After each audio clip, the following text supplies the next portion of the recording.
బ్రతుకుతుంది. YSR Congress party ఈ రాష్ట్రాన్ని ఏలుతుందని కూడా ఈ సందర్భంగా చెప్తాను. మరో 30 సంవత్సరాలు ఏళ్తామని కూడా ఈ సందర్భంగా కూడా మరి గట్టిగా కూడా చెప్తాను. కాబట్టి ఎవ్వరూ కూడా వైఎస్ఆర్ కాంగ్రెస్ పార్టీకి సంబంధించిన ఏ కార్యకర్త వెంటికి కూడా పీకలేడు అని చెప్పి కూడా ఈ సందర్భంగా చెప్తాను. ఇది ప్రతి ఒక్కరూ గుర్తుపెట్టుకోండి, ఒక్కటే గుర్తుపెట్టుకోండి. ఈసారి జగనన్న 2.0 కొంచెం వేరుగా కూడా ఉంటుంది. ఈసారి జగనన్న 2.0 కార్యకర్త కోసం ఎలా పనిచేస్తుందో కూడా చూపిస్తుంది. ఇది మాత్రం నేను ఖచ్చితంగా చెప్తా ఉన్నా.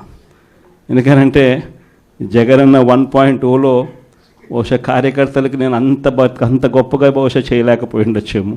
కానీ జగనన్న 2.0కి వచ్చేసరికి మాత్రం చంద్రబాబు నాయుడు కార్యకర్తలకు పెడతా ఉన్న ఇబ్బందులు చూసా, కార్యకర్తలు పడతా ఉన్న అవస్థలు చూసా, కార్యకర్తలు పడతా ఉన్న బాధను గమనించా. వీళ్ళ కోసం గట్టిగా మీ జగనన్న ఉంటాడని సందర్భంగా గట్టిగా చెప్తా ఉన్నా. ఈ రోజుకి కూడా నేను చెప్తా ఉన్నా, ఓడిపోయాం పర్వాలా, ప్రతిపక్షంలో కూర్చొని ఉండం అది పర్వాలా, మళ్ళీ రీలు వెనక్కి తిరిగి మళ్ళీ అదే రోజుకు మళ్ళీ తిరిగి వెళ్ళి కనీసం ఇలా జరుగుతుందని తెలుసు కదా ఇప్పుడు ఎలా చెప్తావు అని చెప్తే మళ్ళీ ఆ రోజు వచ్చినప్పుడు ఇదే విధంగానే మళ్ళీ చెప్తా.